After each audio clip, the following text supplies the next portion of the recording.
जवा जनपद के जनपद सदस्य एवं युवा समाजसेवी प्रबल पांडे ने प्रेस कॉन्फ्रेंस कर सिरमौर विधानसभा के तराई अंचल की मूलभूत समस्याओं को लेकर भाजपा सरकार पर निशाना साधा। उन्होंने आरोप लगाया कि क्षेत्र में विकास के दावों के बावजूद बिजली, पानी, सड़क, नाली और आवारा पशुओं जैसी समस्याएं जस की तस बनी हुई हैं। उनके मुताबिक क्षेत्र में भ्रष्टाचार और अफसरशाही का बोलबाला है।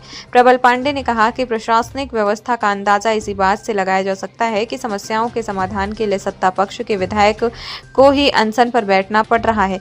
उन्होंने इसे सरकार और प्रशासन के लिए दुर्भाग्यपूर्ण स्थिति बताया है। उन्होंने रीवा से डभौरा सड़क मार्ग की खराब स्थिति का मुद्दा उठाते हुए कहा कि इस मार्ग से सफर करने में आम लोगों को 2 से 3 घंटे तक लग जाते रहे हैं।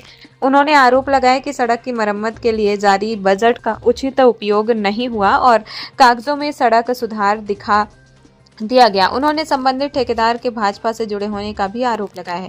पांडे ने जवा, अतरेला और पटेहरा बाजारों में पानी निकासी और साफ सफाई की व्यवस्था पर सवाल उठाए। उन्होंने कहा कि पटेहरा नदी पर बने पुल में सुरक्षा जाली की व्यवस्था तब तक नहीं की गई जिससे दुर्घटना का खतरा बना रहता है। उन्होंने एनसीसी कंपनी द्वारा सड़क खोदने के बाद रास्तों की बदहाल स्थिति का भी आरोप लगाया और कहा कि इससे आम लोगों की परेशानी बढ़ी है। जवा क्षेत्र की गौशालाओं को लेकर उन्होंने आरोप लगाया कि 3-4 गौशालाओं को छोड़ दें तो अधिकांश व्यवस्थाएं केवल कागजों तक सीमित हैं।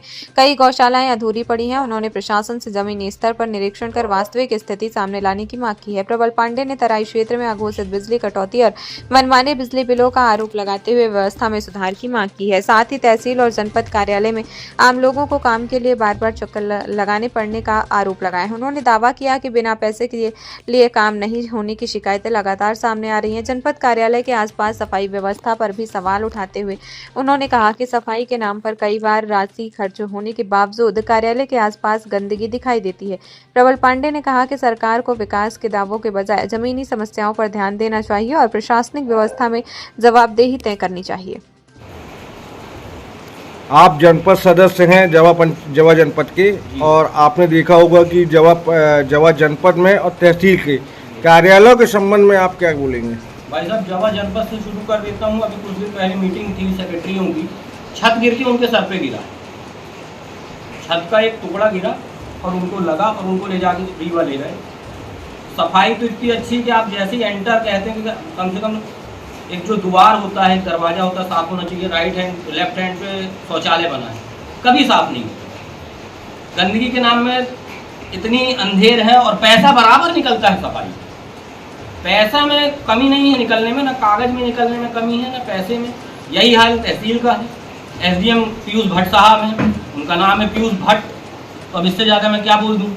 जो उनके पास जाएगा काम कराने, उनको पहले दही पूछना है, उनको घी पूछना है, उनको ये पूछना है कि आपके यहाँ कौन सी सीजनल सब्जी अच्छी मिलती है, और फिर अगर बहुत आपकी पड़ गई तो कल लेते भी आइएगा, मैं बना के खाऊंगा। तो क्या एक एसडीएम को ये शोभा देता है कि काम के अलावा घी, दूध, दही, खोबा ये पूछे? किसी का काम होता है? आप लोग खुद हैं, पत्रकार हैं। गरीब मर रहा है, अपने फाट को लेके मर रहा है, अपनी ज़मीन को अपने नाम कराने के लिए मर रहा है कि मेरे बाबा के नाम ज़मीन थी, मेरे नाम पलटी कर दो। इतने के लिए वहाँ पे बैठे हुए हैं दलाल, कोई 2000, कोई 5000, कोई 10,000, जैसे मुर्गा फंस गया उसी तरह हलाल कर दिए।